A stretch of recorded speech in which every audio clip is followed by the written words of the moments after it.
Hello my friends, and welcome back to Garhdo Goes Geek.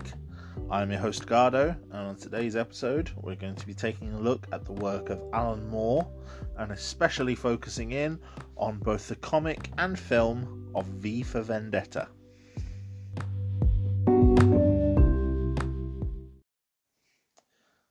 Alan Moore is a name I've mentioned several times in this podcast, in previous episodes. He's primarily known as a comic book writer. Most of his work has involved his own creations, sometimes as pastiches of other characters, but more often than not, his own ideas of characters. Some are within the superhero genre of comic books, either played straight, for example, with his work as Supreme, Rob Liefeld's Awesome Entertainment, or done as a deconstruction, for example, his work with Watchmen at DC Comics. But he has also done some other superhero work for DC, including Swamp Thing and most famously Batman's The Killing Joke, which I have given my own thoughts on in a previous issue. I'm not a huge fan. He's also worked for a lot of British comics. He did some work for Marvel UK, working on the Captain Britain series. He did a very good run on Captain Britain, to be fair. Full of some of the sort of things that you would see later in his work, some very high concept stuff. He did work for the Doctor Who magazine. He did work for a comic series called Warrior. He was responsible for the creation of the Marvel Man character, which was an adaptation of the Fawcett Comics Captain Marvel, before moving to the States, where he worked on, like I said, many pieces of work.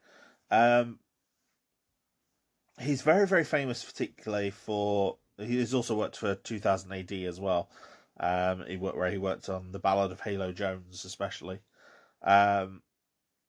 But yes, he's most famous for his run on Swamp Thing, but most especially for 4 major graphic novels of his own creation, and they are Watchmen, V for Vendetta, From Hell, which is about the Jack the Ripper killings, and League of Extraordinary Gentlemen.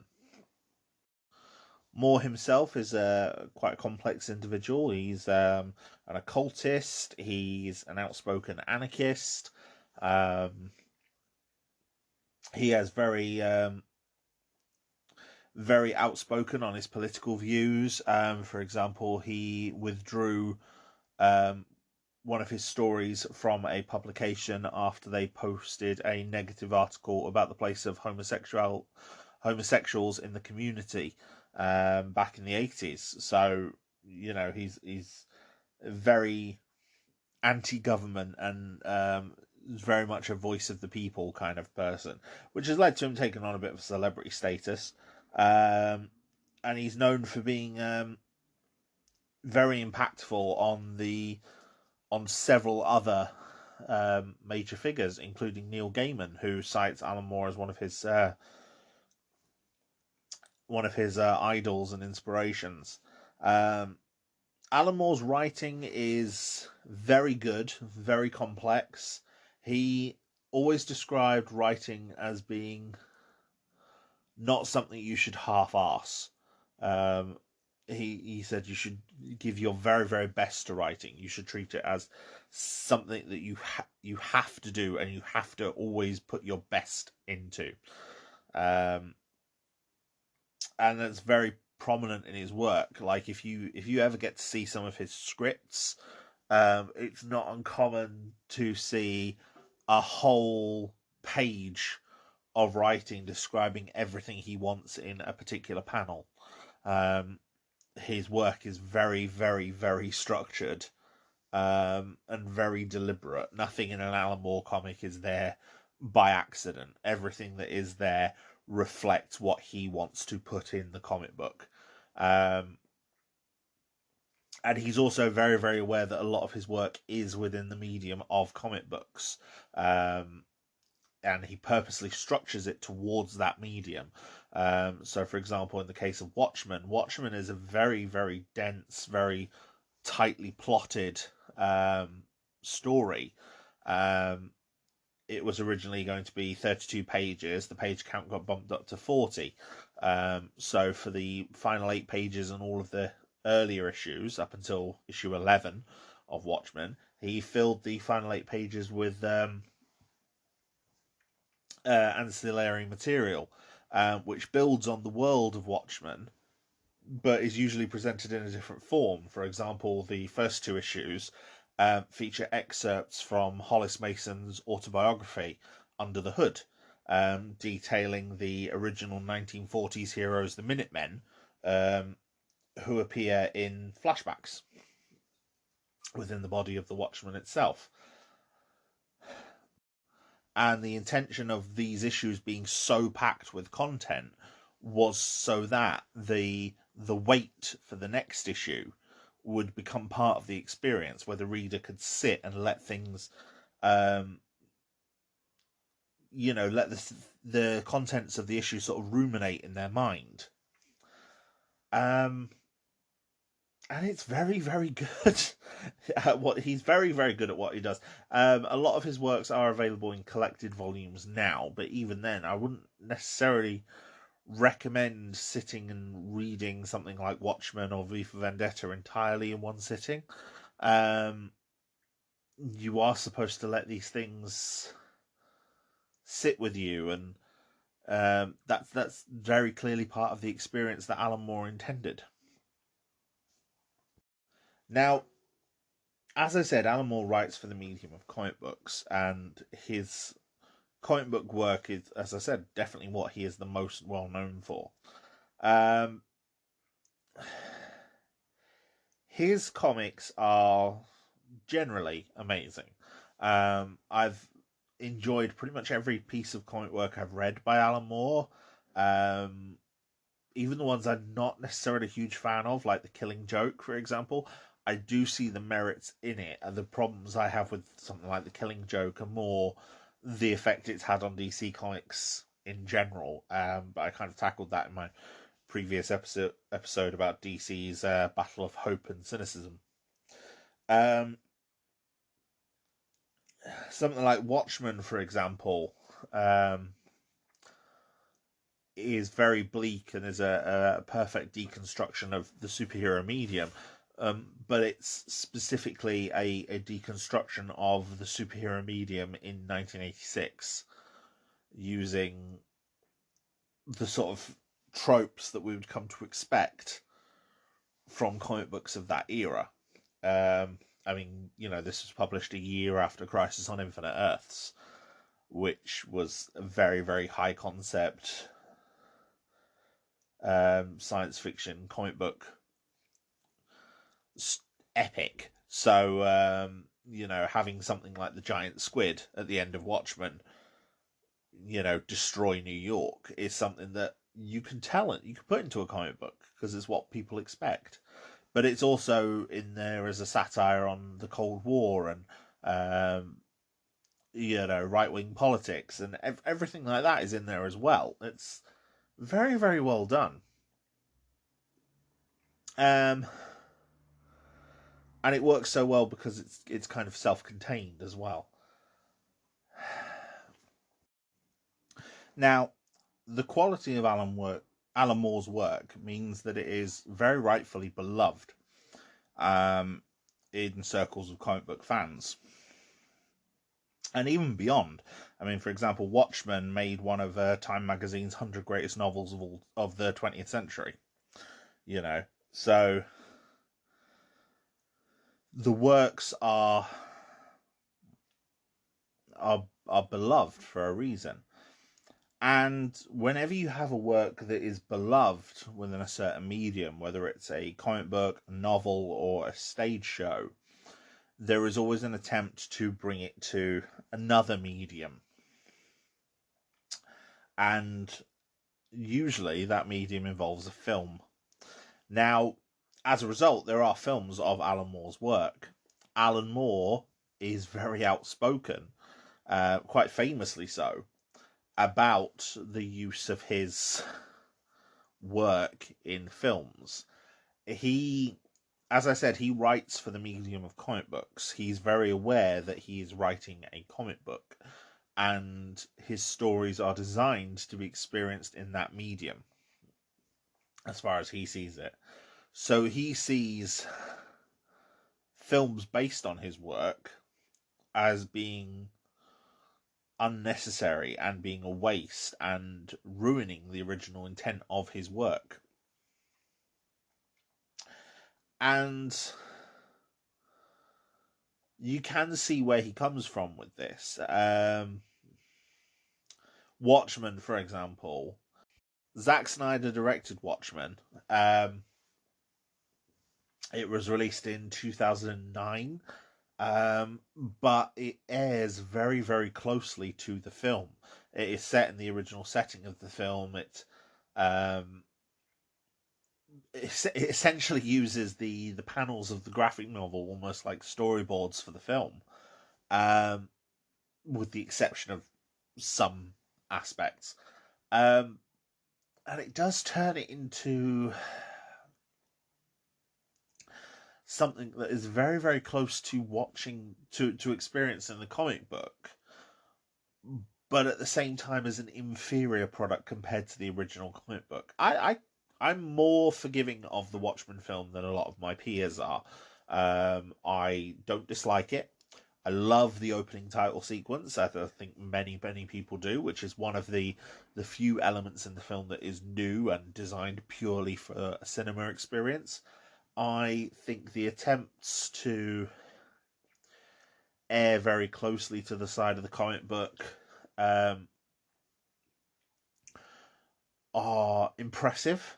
Um, and for example, my favourite chapter in the original Watchmen graphic novel is chapter 4, I believe it is, which focuses on Dr. Manhattan on Mars, and is more of a break in the story as we see how Dr. Manhattan's powers work, with the idea of him experiencing all of time at once. And I find it a very, very interesting chapter of the story. And I think it's done very, very well in the film because it follows that depiction exactly. And I do think that that chapter is so essential to understanding the character of Dr. Manhattan that I am glad it makes it to the film with very, very little change. However, it's a bit more jarring than just sitting and watching the comic, reading the comic, or even watching the motion comic, for example. So it does come across as a sort of a worse version of the comic in the film. The other main incidents that a lot of people will take it umbrage with the film is it changes the ending. It instead of using the giant alien squid, which is sort of built up in the background of the Watchmen story, they instead Ozymandias instead uses a device that Dr. Manhattan built for him earlier in the film to launch a pulse. The thing is, that device, the setup for that device, is in the comic book as well. So I think it works better as a use, and it's also used in more places than New York. It's used in New York and Moscow and London and a few other cities around the world to make it look like Dr. Manhattan has attacked them rather than some alien squid. And I don't hate that change. I think that change works for the film. I think it's a necessary point of adaptation,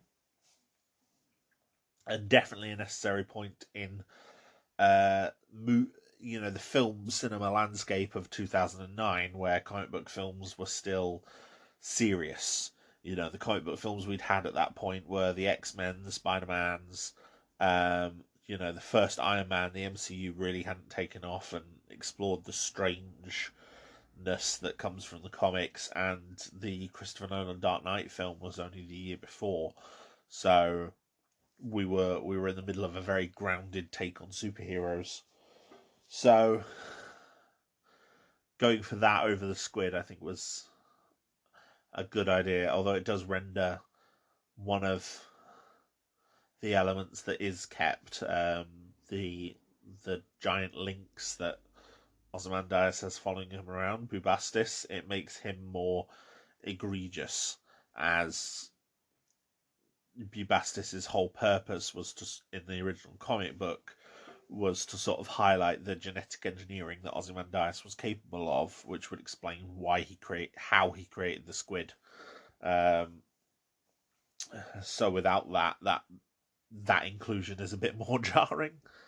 I understand the squid is kept for the Watchmen series, which I have yet to watch. Because, as from what I'm told, the Watchmen series is a sequel to the comic rather than a sequel to the film. So I'm very intrigued in watching that at some point. Um, but yeah, there are other films obviously based on Alan Moore's work. From Hell got an adaptation in 2001. It's very loosely adapted from the original From Hell graphic novel, and tries to go for a twist ending, whereas the killer is known much earlier in the comic book, almost immediately. And From Hell was not a particularly beloved film. It's definitely passable and an interesting take on the story, um, but it's a pretty forgettable film overall. Whereas the comic is very bizarre in places and very historiographical. Um, the comic book addresses not just the Jack the Ripper murders, but also the society at the time that allowed Jack the Ripper to flourish. And yeah, there's a lot going on in the comic, for better or worse. And 2003, a couple of years later, saw the release of League of Extraordinary Gentlemen, or LXG as the film became known, much to its detriment. It was trying to be sort of like a Victorian X-Men, and it was, I rewatched it a couple of days ago in preparation for this, and it's definitely watchable in places as like a pure popcorn film, but it is not good. Characters are all over the place. The concept behind League of Extraordinary Gentlemen is a world of fictional characters who are kind of brought together as a group, like sort of on Her Majesty's Secret Service. But the film version deviates wildly from the comic. Um, and is, yes, very, very bizarre in places. It has a very, very good steampunk aesthetic, and it tries to do a lot of its special effects practically, which are two achievements that it has. It has a lot of quite good British character actors, but it's perhaps more famous as the film that made Sean Connery quit acting forever. Um, the director Stephen Norrington quit directing forever on the aftermath, and it's the film that made Alan Moore have his name taken off any future adaptations of his work, as well as even some future reprints of his work, where he's literally just named as the original writer now. But the topic of today's episode is the following film, which was released in 2005 in America and 2006 everywhere else, and that is V for Vendetta. Um, V for Vendetta is a comic book. It was published in Warrior magazine in the UK, and I believe republished by DC in under their Vertigo line in America. It is set in an authoritarian future England. I believe it was set in 1997 when it came out. The film version is set in the 2020s. And it features the character of V, a revolutionary who opposes this government and wants to reawaken the people in rebellion against it. And especially focuses on his relationship to a young protege named Evie Hammond, and how he tries to sway her to his side. I'm going to be going over, for the rest of this episode, the comic book and the film, examining the plots of both, the differences between them, because I do think it is the best adaptation of Alan Moore's work in some respects, although I do acknowledge that the two works are very, very different. But with it being early November and the film centering more around Bonfire Night with the 5th of November, and the comic book eventually coming to a close on the early part of the 7th and the 8th of November. The release date for this episode, the 6th of November, puts it right firmly in the middle. So, yes, let's delve deeper into V for Vendetta. Please be aware there will be spoilers for both the comic and the film. However, both are decades old at this point. The comic is 1988 it finished, and the film, like I said, 2006, which is 15 years ago. So if you haven't seen either of those by now, then I will take it that you have no plans to anytime soon, so you wouldn't mind being spoiled. But it's kind of hard to discuss everything that happens within them and everything the film does in adapting the comic without discussing the plot elements. So please join me. V for Vendetta began publication in 1981 in Warrior magazine in the UK.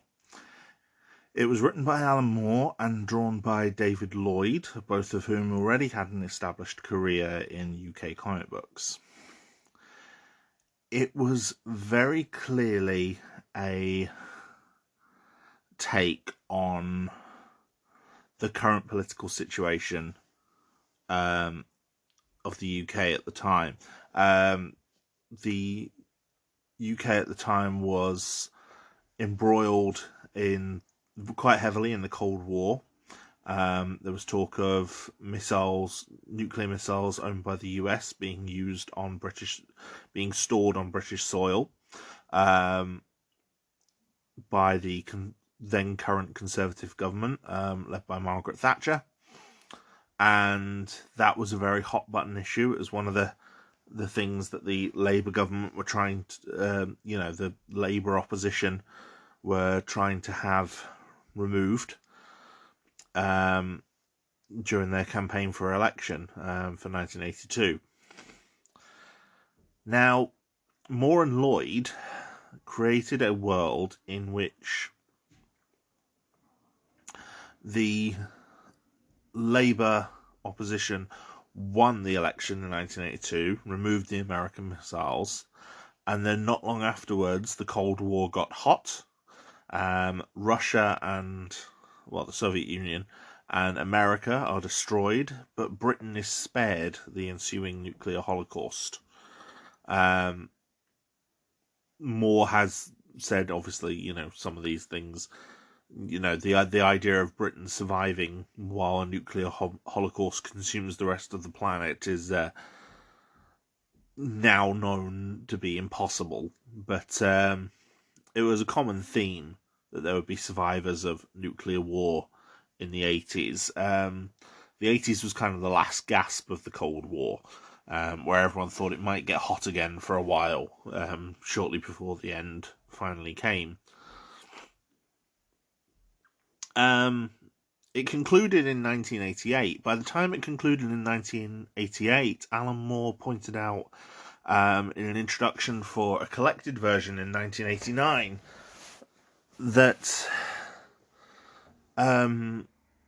Thatcher's government had continued in power, and he was already starting to see things that he had seen in the fascist government in V for Vendetta.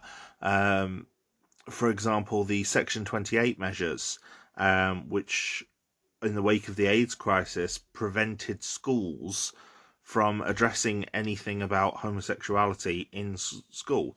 A kid could go up to a teacher and say, "Miss, I think I'm gay. What do I do?" And a teacher would not be allowed to offer any advice. That was a law that wasn't repealed until the late 90s, I believe. It's a very horrible law. And, it was something that came off the back of the AIDS crisis. There was also increased surveillance. We started to see video cameras and CCTV a lot more, especially in big city centres like London, partially because of the increased risk of terrorism from Northern Ireland, but just in general, a greater police state. So Moore found certain bits very prescient. The actual story of V for Vendetta is set in a world, like I said, Britain has been spared nuclear holocaust and has seen the rise of the Norse Fire Party. The Norse Fire Party is essentially a fascist government, and a very out-and-out fascist. Adam Susan, their leader in the book, does outright declare himself at one point that he believes in fascism. The people are under surveillance. There are quarantine zones. There is rationing. The very first page of the novel shows all this, while a propaganda statement known as the Voice of London plays on the giant speakers throughout the city. Not the Voice of London, sorry, that's the film. The Voice of Fate. And we find out as the book goes on that the government have removed gays, blacks, immigrants, religious minorities, so Jews, Muslims, all of those sort of people. Anything that doesn't represent a white homogenized UK have been removed and killed. We even get on the very second page something that was stuck out to me when rereading it for this episode. The quote, "Make Britain Great Again," which, considering Boris Johnson's current Build Back Better and the Make America Great Again under Trump, I find especially glaring. The story begins with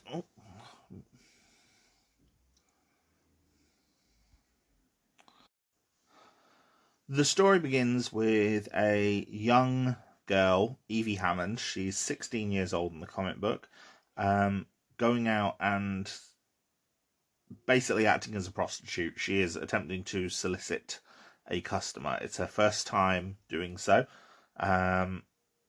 And it's implied that she's very desperate. However, she tries to solicit a fingerman.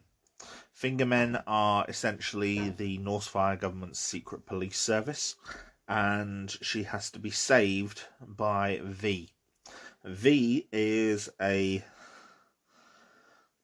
character wearing a elaborate Guy Fawkes costume and mask, and he takes Evie away after killing several of the fingermen, and shows her that he destroys Parliament. As he destroys Parliament, he's set bombs and fireworks underneath Parliament, It's around Westminster where he saves her.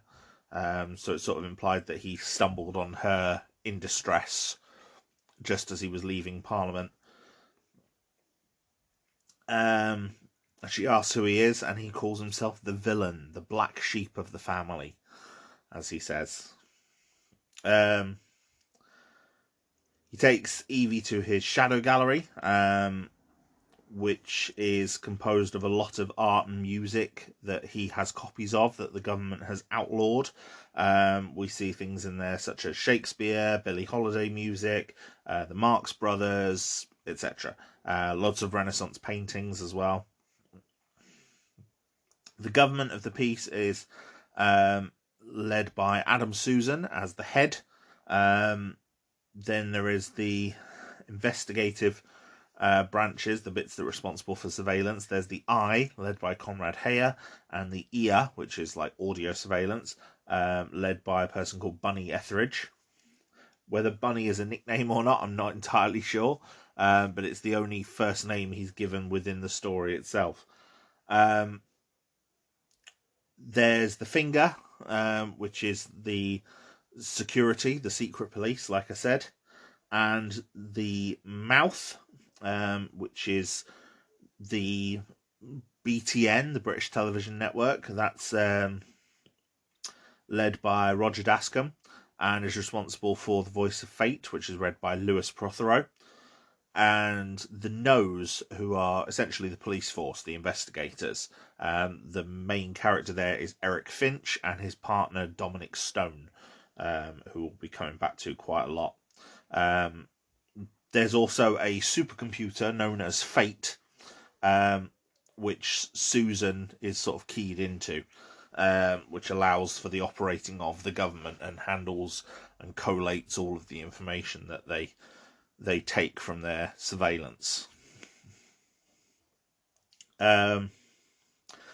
Finch essentially starts pursuing V after the bombing of Parliament, but more definitely after V strikes again the next day and abducts Lewis Prothero, the Voice of Fate. Finch himself is not a party man. He works for them due to his skill, but he doesn't necessarily believe in what they stand for. So he's not a fascist, but he is because he works for them. It's sort of an attempt on the good Nazi idea. Yeah, I'm not sure how I feel about that too much. I mean, it's true there have been people who have worked for governments like the Nazi Party in Nazi Germany, who weren't necessarily, party men, but were simply part of the government, but they were still aiding and abetting Nazis. It's the old idea of the one bad apple spoils the bunch. You can't have a good apple in a bad bunch. That's my view on it. Anyway. So yeah, we find out that obviously there was the nuclear conflict in the 80s. Britain wasn't bombed, yet it still suffered crop and climate damage. And in the aftermath, which was a bit chaotic, Norse Fire came to power, born of like fascist ideals and backed by corporate money. They took the black population, the Pakistani population, the radicals, the gays, the socialists, and others, and they were all taken away and placed in resettlement camps. And we learn this through Evie as she explains about her family.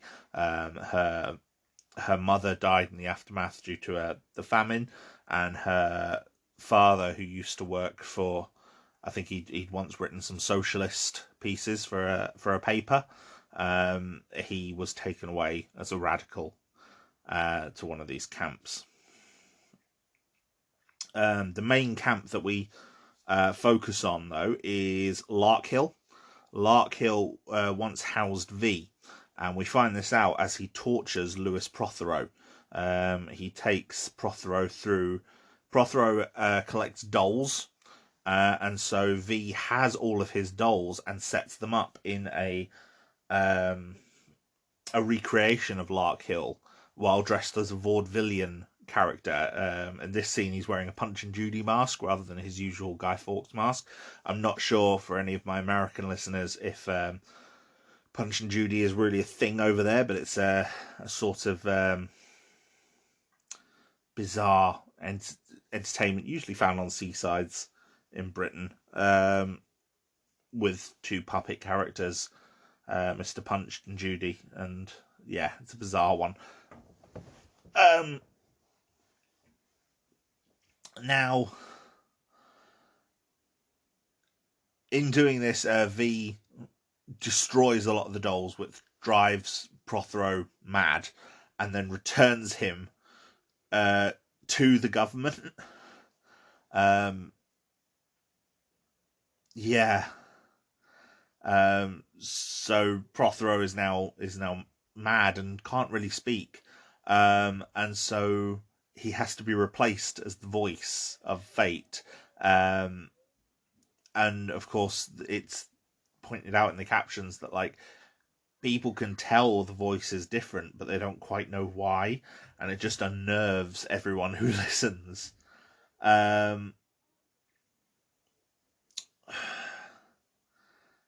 Yeah, it's an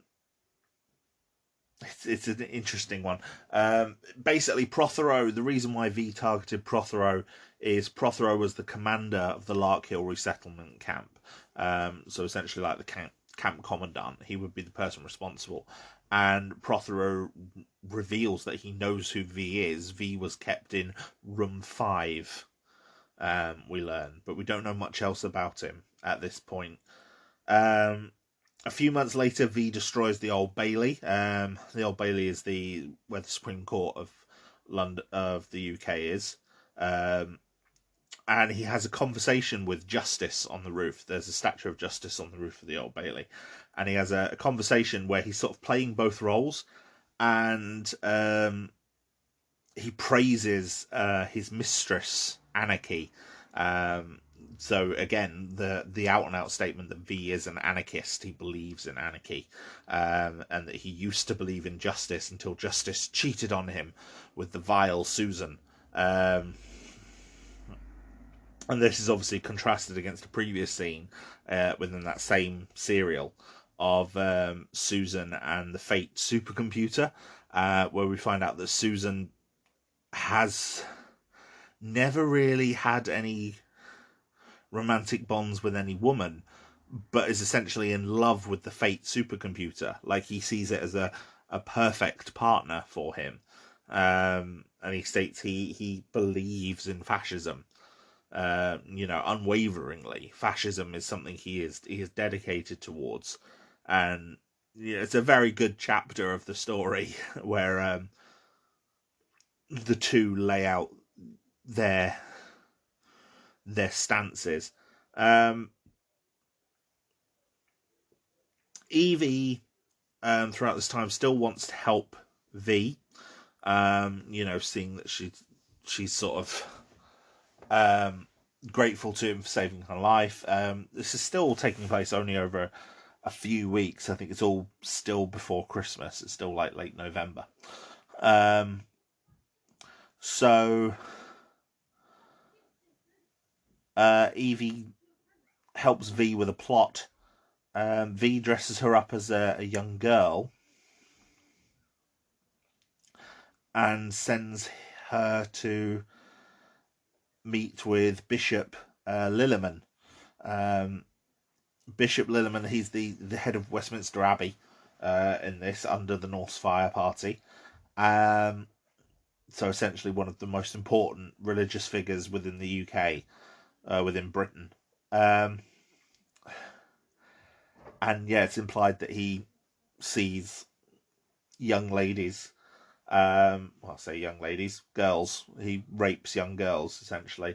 And there's an agency responsible for catering to his whims like that, which obviously makes him a very despicable character. In fact, his attendant even says that there was a disruption with the agency, and the girl they've sent is a bit older than usual. And like I said, Evie is 16, so yeah, he's a pervert. V comes in through a window that Evie got told to leave open, kills Lilliman while being. He kills Lilliman while quoting Charles Manson. He uses the quote, "I am the devil and I'm here to do the devil's work." Plays Beethoven's Fifth over the speakers to disrupt the ear from listening in. But the ear do manage to hear V's voice, which leads them to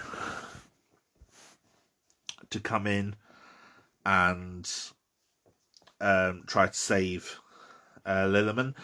However, they're unsuccessful, and he kills the bishop by making him eat a poisoned communion wafer. Beethoven's Fifth is notable because the main refrain at the opening is V in Morse code, and was also used during World War II on British radio broadcasts, British military radio broadcasts, to indicate V for victory, which was a fun little fact I read.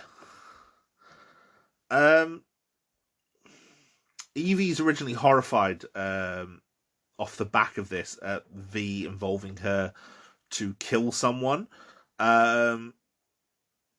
So yeah, she does kind of get over it, but it does take her a while. We also start to get some elaboration of the supporting characters within the Norse Fire Party, specifically Derek Almond and his wife Rosemary. We see them attend a mass hosted by Lilliman just before he's killed, and there's some definite tensions between them. Like their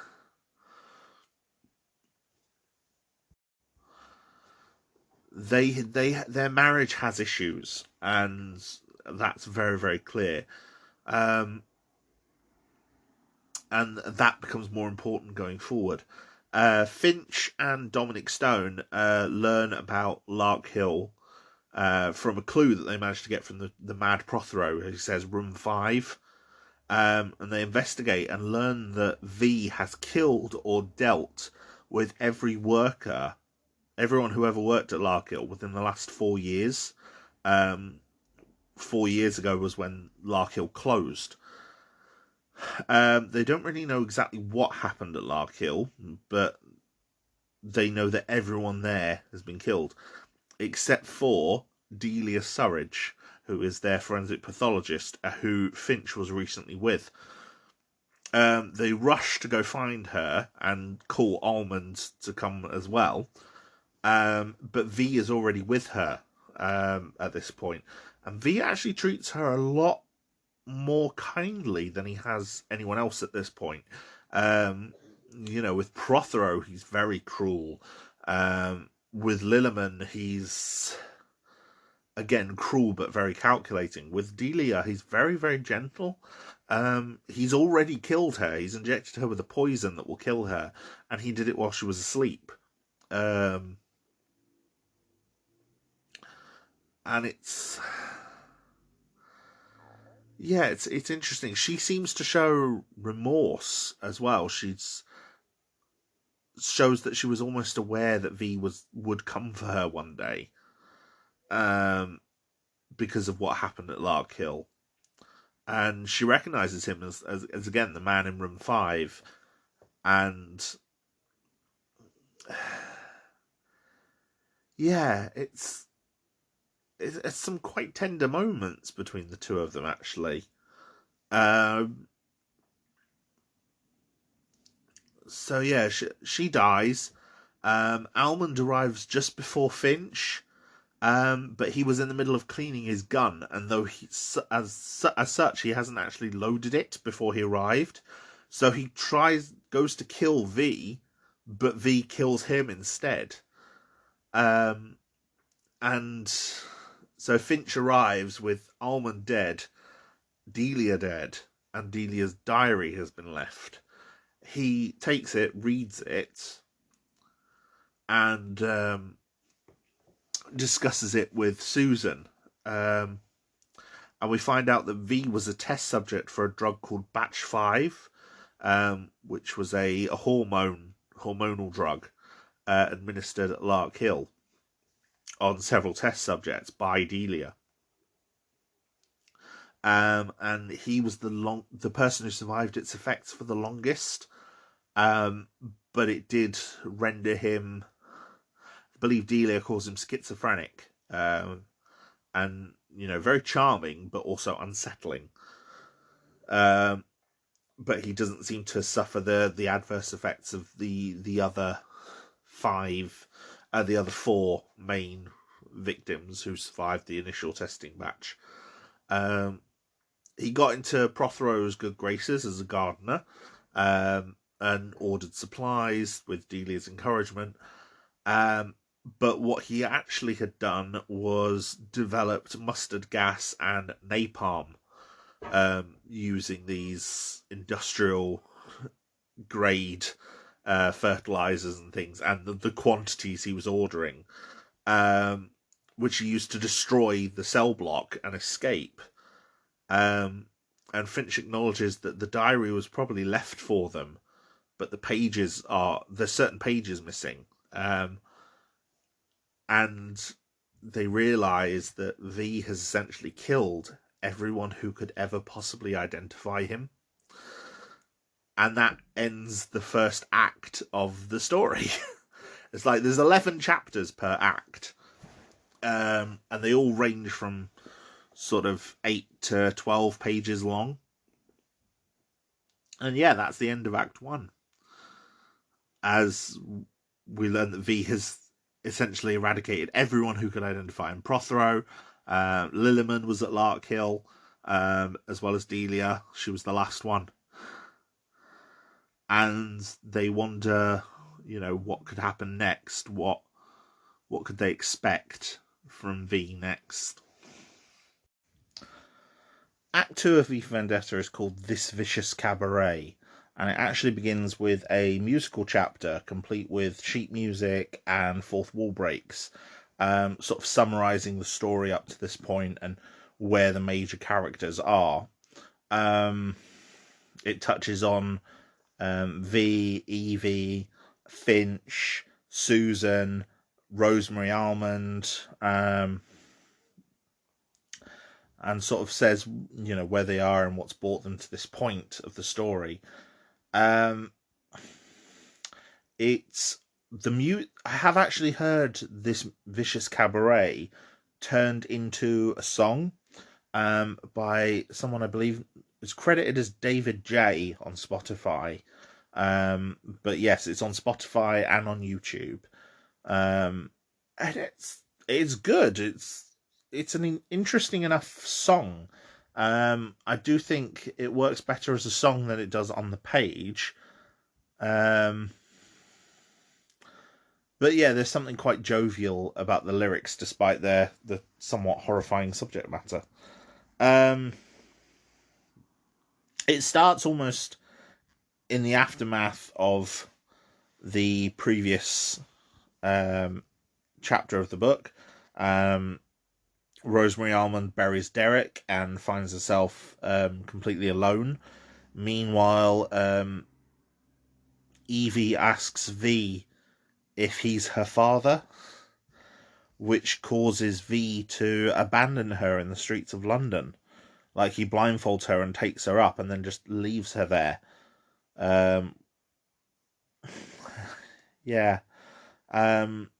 Rosemary ends up dating Dascombe to try and survive in her desperation, because Dascombe shows an interest in her. She reveals that she loved Almond but also hated him, and now he's kind of left. She's kind of left with nothing. The government want nothing to do with her. They're not going to financially support her. So it's she has to go with Dascombe to find her new way in the world, I suppose. Which is a bit bleak and a bit horrible, but it is what it is. 4 months later, however, V enters the TV headquarters at Jordan Tower, armed with a suicide vest, and takes over the mouth. He broadcasts on all channels in his own video, and he basically produces a statement that says that it's almost like a work-related interview. He says, we're very displeased with your performance of late. And he's very aggressive towards the people, and says he will give them 2 years to change their ways, and to sort of turn their back on the government and everything else that's wrong in the UK. Soldiers attack the station and seem to shoot V dead, but it actually turns out to be Dascom, and V's statement was actually all like pre-recorded. He literally just broke in, played the tape, and then set up Dascom in like a fake mask and cloak, and escaped.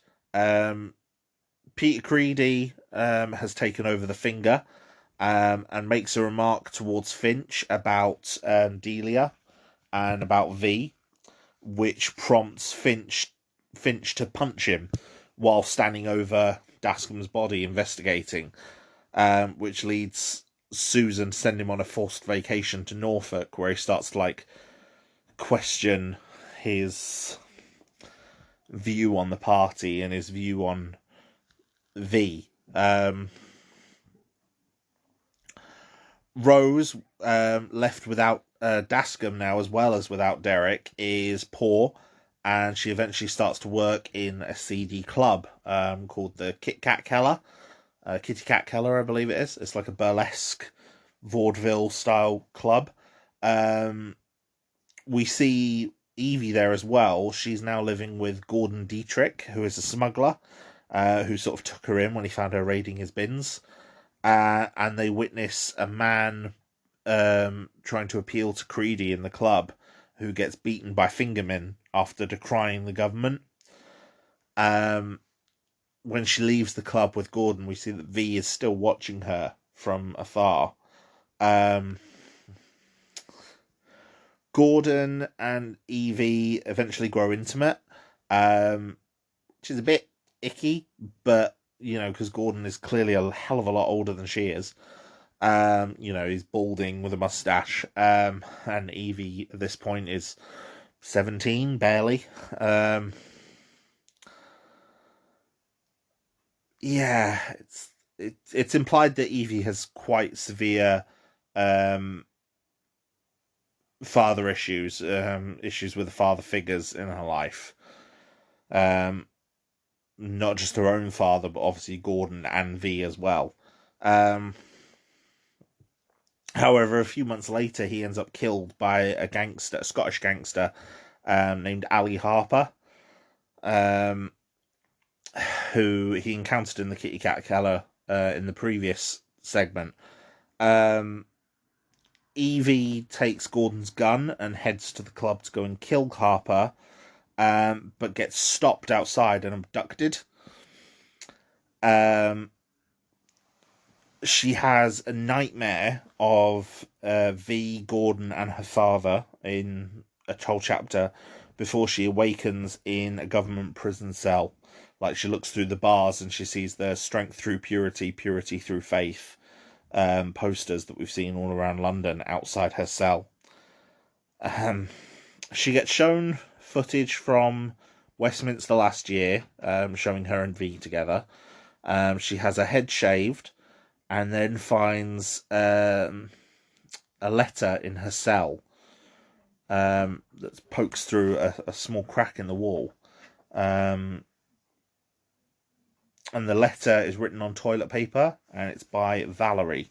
The letter is sort of explained in a chapter later on, but it's like Evie, we see her being repeatedly tortured. They know that Creedy, like I said, they tell her that they found her outside the Kitty Cat Keller, a club which is frequented by Creedy. So even though she went there to kill Harper, they're pinning her for attempted murder of Peter Creedy. So they want to confess her to attempting to kill him, and they keep torturing her. We see her be waterboarded, we see her be beaten, some other quite horrible things. But all she does is continue to read Valerie's letter. the letter from Valerie. Valerie is a lesbian woman who grew up and found love before the war. Um, watched. She made a film called The Salt Flats, where she met her partner Ruth. And the letter basically tells her life story, and her struggling to, her embracing her homosexuality and finding Ruth, and then watching as the war happened and Norse fire came to power in Britain. Ruth getting captured while she was out shopping, being tortured and giving up Valerie's name. Valerie herself then being captured and taken away. And to me, it's one of the best sequences in the book. By far. Valerie's letter is it's heartrending and it's beautifully written. Of this young woman just knowing that she's going to die, but being so determined not to be forgotten. And through the final part of the letter, she says she's not willing to give up her freedom. She describes her integrity as the very last inch of herself. And she says that in that last inch, we are free. And she says that this place will destroy every last inch of her except that one. And I just find the message in that so powerful. And that resonates with Evie. At the end of that chapter, Evie even says, I know every inch of this cell knows every inch of me, except one.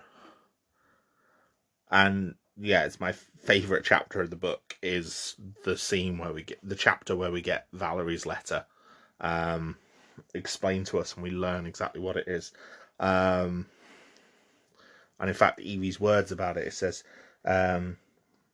an inch, it's small and it's fragile and it's the only thing in the world that's worth having. We must never lose it or sell it or give it away. We must never let them take it from us. And yeah, it's incredibly powerful. So reading Valerie's letter over the past weeks of her torture has enabled Evie to remain steadfast, and she says that she refuses to sign the confession. She is ready to die, and she finds the cell door open. She leaves, she wanders down the corridor and finds V in the shadow gallery, which leads to an argument between them. But V explains that she needs to hold on to the feeling that she had, where she was ready to die, where she embraced death, and gain the strength and the resolve from it. And he takes her to the roof, and she's bathed in the rain, and with her resolve hardened, has this apotheosis, this rebirth, and just remains steadfast. She is now dedicated to V's cause, because it has now become her own cause as well. And yeah, it's brilliant. Time marches on. It's now been about 6 months since V killed Dascom. Finch is still investigating and trying to work out who V is, but he's starting to embrace more different ways of thinking. We see him reading Kostler's Roots of Coincidence, and he starts trying to explore the coincidences that are at play within the story. V reveals to Evie that Valerie was actually real, and that Valerie's letter was actually given to him at Larkhill, and her words are what transformed him into the man he is.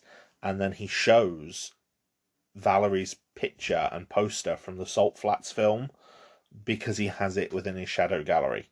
And turns out we'd actually seen her earlier in the story. We'd seen V looking at her and not realised who that was.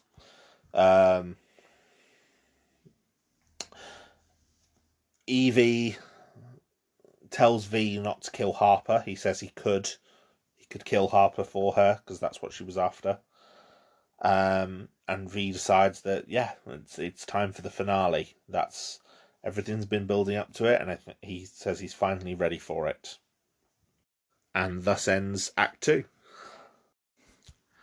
Act 3 is called The Land of Do As You Please. The Land of Do As You Please comes from the story of the Faraway Tree, which is actually read by V to Evie earlier on in the story, back in Act 1.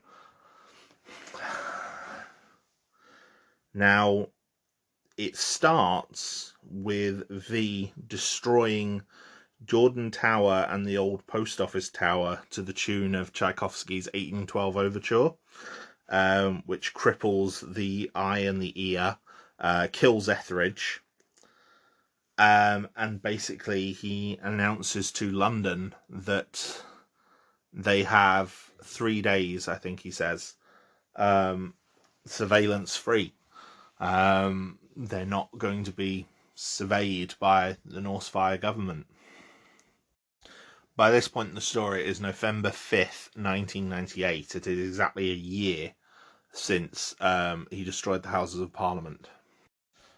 And in fact, in one of the first views of this, which I find incredibly charming, is a young girl looking up at the cameras and the speakers and yelling out, "Bollocks!" and then sort of flinching, waiting for something to happen. And then when seeing nothing does, gleefully chanting bollocks and spray painting things and, saying bollocks on Mr. Susan, bollocks on my teacher. So yeah, that's brilliant. She ends up spraying the V symbol on the walls. She sprays bollocks on the floor. Yeah, it's very, very fun. Finch is missing. At this point, he's disappeared. He has some drugs with him that he signed a release order for, but the original release order has been destroyed. So Stone is desperately trying to find out what it is he's taken. At the end of Act 2, the Fate supercomputer briefly flashed up "I love you" on all of its screens to Susan, which startled him. And now Susan is in a state where he is like mesmerized by the computer and desperately waiting some feedback from it. So when he's told about what happened to the ear and the eye, he's somewhat absent. And yeah, it makes Creedy sort of realize that maybe Susan isn't as capable of a leader anymore. Rosemary manages to buy a gun from Ali Harper. Chaos begins to reign in London. There's rioting and looting, which leads the Fingermen to eventually kill a woman, shooting her dead after she's been rioting, which then prompts even more responses of rioting and pushback from the people. V tells Evie that a period of anarchy will eventually lead to a true order, a voluntary order. But at the moment, what is happening on the street is not anarchy, but chaos, as people do what thou wilt. Creedy goes and recruits Harper and men like him to try and restore order. Sort of, heavies and gangsters, to sort of beef up the numbers of the Fingermen and help sort of stop the violence. Helen Heyer, who is wife of Conrad Heyer at the Eye, and we've briefly seen in some previous chapters She seems very disparaging to her husband. Um, Turns out she's manipulating him. He's very much subservient to her. She's like the power in their relationship, and she's manipulating him because she wants him to take over instead of Creedy when Susan eventually falls. They can all tell that Susan's days are numbered, and Helen wants Conrad to come out on top rather than Creedy. Um, V reveals to Evie that he has his own version of the fake computer, which is what he's been using to get all of his information. So it therefore implies as well that he was the one that flashed the "I love you" to Susan purely to kind of to disrupt him. Creedy tries to get Harper on his side. Ready for if I have to take over, you're going to help me out, yeah. But Helen actually gets Harper to report to her by offering to pay him even more money. And obviously Harper, being a complete scoundrel, tries to take money off of both of them. V distributes poems through the people rioting, which then get found and analysed by Creedy and Dominic, which leads Dominic to realise that V has access to fate, which obviously creates an interesting...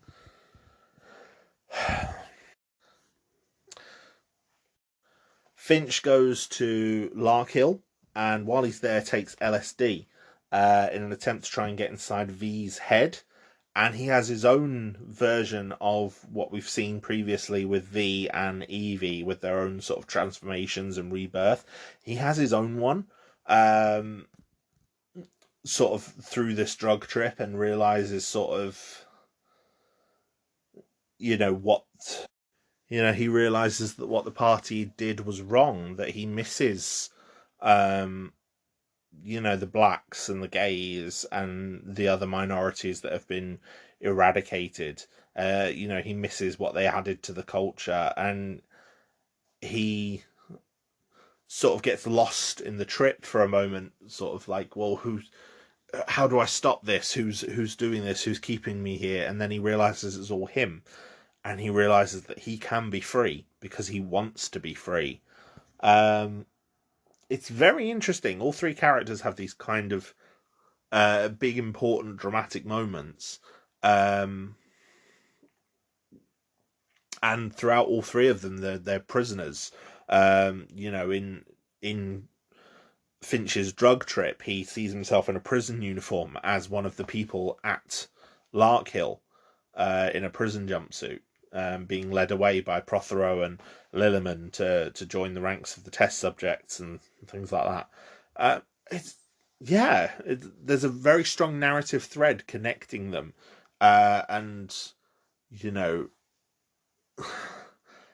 distinct similarities in how their rebirths are presented. I mean, we see V's through Delia's diary via flashback, and then we see Evie's and Finch's in real time. It's very, very good. V shows Evie the final part of the plan. He has a train loaded with bombs and explosives underneath the Shadow Gallery.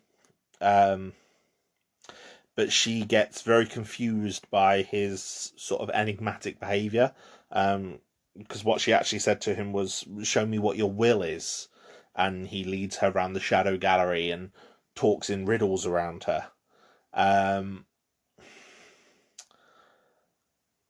So yeah, she's a bit more confused at the minute, but it does come to her later on. Helen sleeps with Harper, knowing that it will be recorded by the Eye, because there are video cameras in every person's bedroom.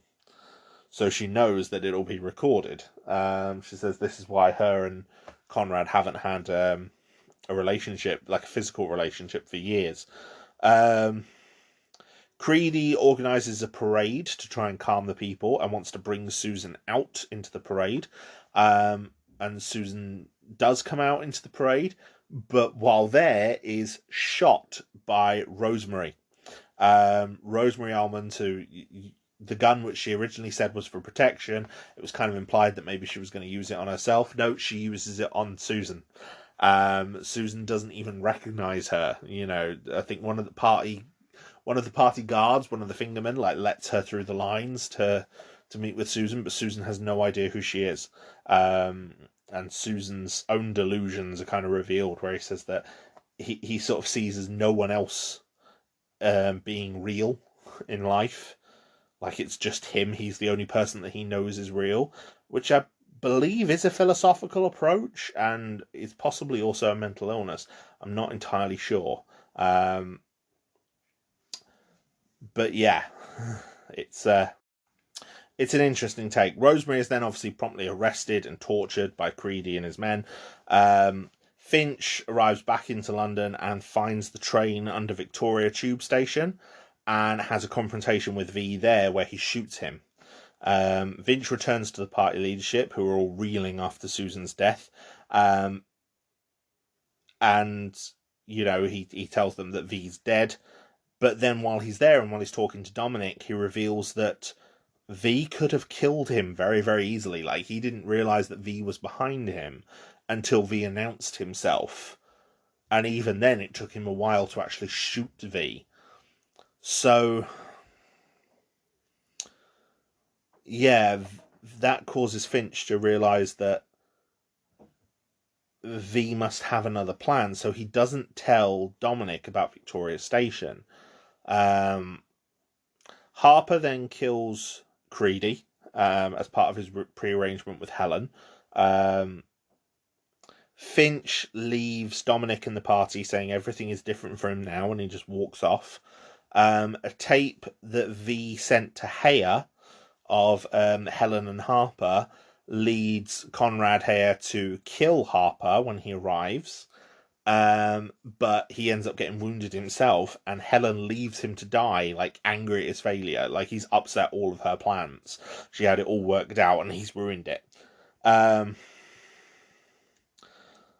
So yeah, with V dead, Evie assumes his guise, making a final speech for the waiting people, telling them all to choose what comes next, whether they want lives on their own or return to chains. It should be said that all the people were expecting V to come out and talk at midnight. People were out in the streets waiting. But V's actual words incite a riot against the Norse fire. And Evie pulls Dominic, who gets wounded in the riot, away from it. Because Dominic was there checking on the guards and pointing out that they haven't had a word from Creedy, or they don't know what's going on.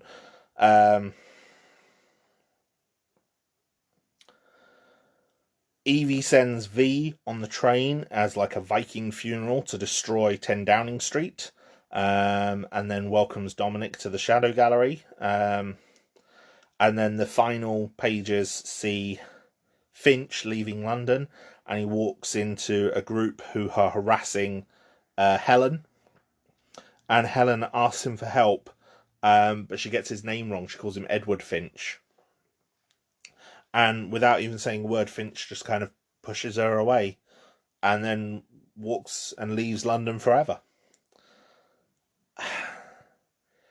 It's a very, very interesting story, the comic. It has a lot happen, and it has a lot happen. Sometimes some things happen very quickly, and then other things take a while. All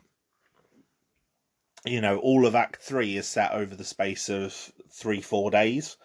But, for example, Act 2 is set over the space of about 10 months, I think it says.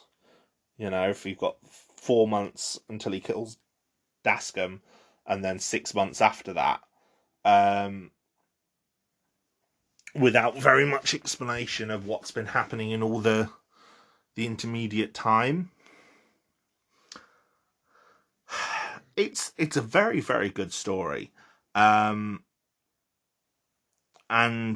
it doesn't present as hopeful of an ending as you'd expect. I mean, the government is toppled in a way, but there's no clear direction as to what's going to happen next. You know, all of the party leadership has been killed or disposed. But we don't know what's going to happen next, where the story's going to go at all. V is dead, but Evie has now taken on his guise as the new V, and has Dominic as well, clearly suggesting that maybe she's going to groom him to be her successor in the same way that she was groomed by V to be his successor. I do think it's a good story, though. It's a very, very, very good book. I don't necessarily agree with all the political takes in it regarding anarchy and anarchism. You know, my politics are not quite to that level. I do not think that V is an especially great character. He's not really an especially good hero. He comes across downright cruel sometimes to Evie, like just abandoning her on the streets of London. You know, this is a 16-year-old girl with nothing, and she's also wanted by the party. So, yeah, although I don't think they ever necessarily have her name in the comic. I know they do in the film. And you know, his torture of her during the prison scene in the book is very, very graphic. You know, at one point he subjects her to an examination, shall we say, a genital examination, which she describes as being a violation. So, yeah, there's definite issues with it. I I do think it is a good story, and I do think that it tells a story worth telling. It's got some very complex characters, some very complex ideas. Um, Alan Moore said originally they were writing it with a lot of ideas and not all of them stuck. So apparently the early issues should feel a bit more disjointed. Personally, I don't think the early issues do feel that disjointed. To me, the disjointed part happens in the middle. Until Evie ends up in the prison, it's very disjointed, and V isn't present for much of it. There's the scenes at Jordan Tower, but beyond that, there's not much. V, excuse me. V gets a lot of quite complex dialogue. He's got almost a sort of disdain for the people in allowing the Norse Fire government to exist. I don't think it's bad, though. I don't think he's a bad character by any means. He's definitely a good lead. I just don't think he's necessarily as heroic as maybe the comic wants to present him as. He definitely offers an alternative to the fascism, but presented by Norse Fire. But his alternative is also never explicitly said. You know, you know, he wants anarchy, and he believes that you know, from anarchy a voluntary order will arise and exist, but never really explains how he expects that to happen, or seems to want to have any part to play in bringing that about. He wants to just sort of let that happen, which I suppose goes along with a sense of anarchy. He doesn't want to be a leader. But he seems to want to expect the people to follow his ideals without ever stating those ideals outright. We also don't see what happens in the aftermath. I mean, V, in his speech at Jordan Tower, gives them 2 years. But then, a little over 6 months later, the story comes to a conclusion. So we don't know what happens in the next 18 months. But I suppose that's part of the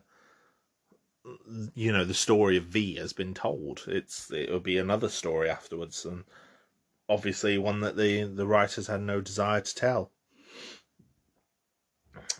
It is good, though. I don't necessarily think it's the best Alan Moore story. My own personal favourite is still Watchmen. V for Vendetta does come quite high on the list, though, for me. Now, for the film of V for Vendetta, I'm going to give more of a plot rundown first, and then I'm going to explain some of the differences between them. We might comment on some things as we're going, but I'm going to comment on most of the differences in an adaptation later on. The film starts with a very deliberate Guy Fawkes flashback, and it compares ideas to the men behind those ideas, and how an idea is stronger and more long-lasting than a man. And that's narrated by Evie. That is something that was brought up in the comic, in a line that will be echoed later on in the film. It was brought up in Act 3.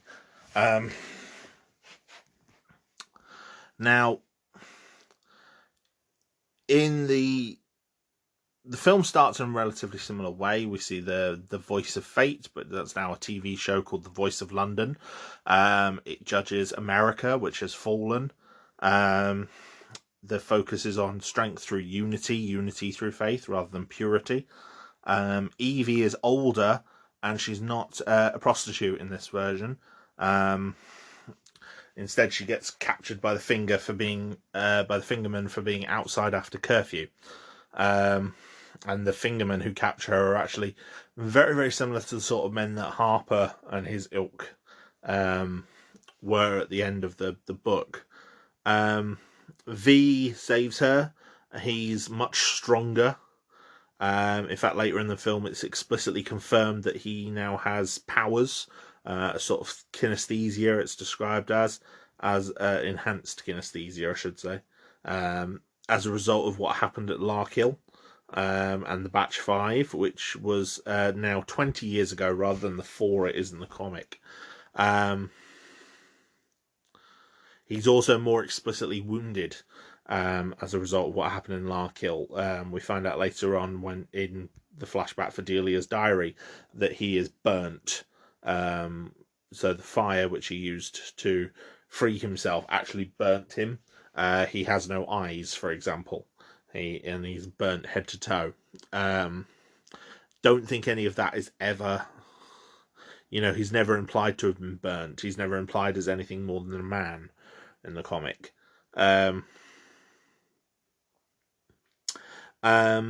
He introduces himself with a very a V-laden speech. He says words beginning with V, something like, I think it's 49 different words beginning with V in that one speech. A lot of them are words from the titles of the original comic run, the chapter titles. I don't know how much of that is deliberate and how much of it is just that there are only certain words that begin with V. But when certain more obscure ones like vicissitude reappear, you have to wonder if it's somewhat deliberate. If it was deliberate, it's a good nod. If it's accidental, it's a very interesting coincidence. V is much kinder to Evie in this version, and he's much more charming. he's got kind of like an Errol Flynn style persona, the dashing rogue. He then proceeds to, I think he takes V to the Shadow Gallery, but lets her. No, he doesn't take her to the Shadow Gallery yet. He sort of lets Evie go on her way home after she watches him destroy the Old Bailey.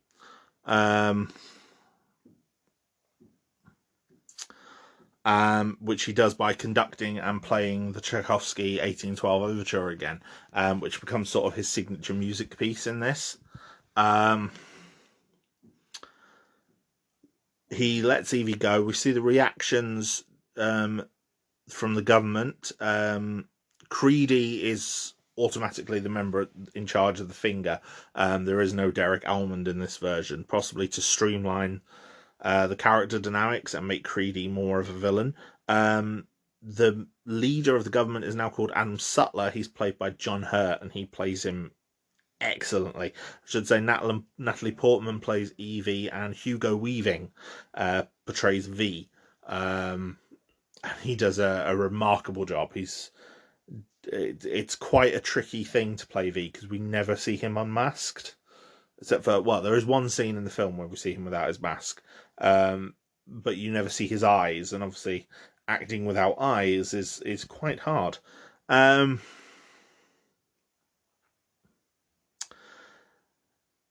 Now we find out that Evie works in television. She works at the Mouth, and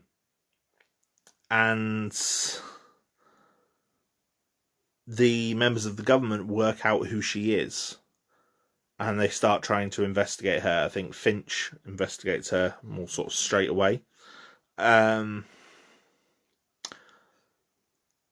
So the High Chancellor, Sutler, sends him after her. The next day we see her going into work while Finch raids her house with Dominic. They then head to her workplace, Jordan Tower. While she's sort of a gopher in the studio, she's not on TV. She meets with Gordon Dietrich, who's played by Stephen Fry. Dietrich is a much different character in this to the Gordon of the comic book. He's not a smuggler. He instead works in TV. We find out that the voice of fate, the Prothero, the voice of London, isn't the only thing presented on BTN, but BTN is the state television. So it does limit what is allowed and what can be shown.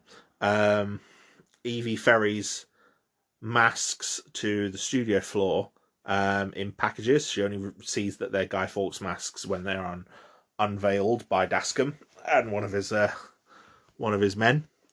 And that's where she proceeds to hide, because V has arrived at the studio with his bomb vest, and he goes on TV, and he makes a statement, but his statement is very, very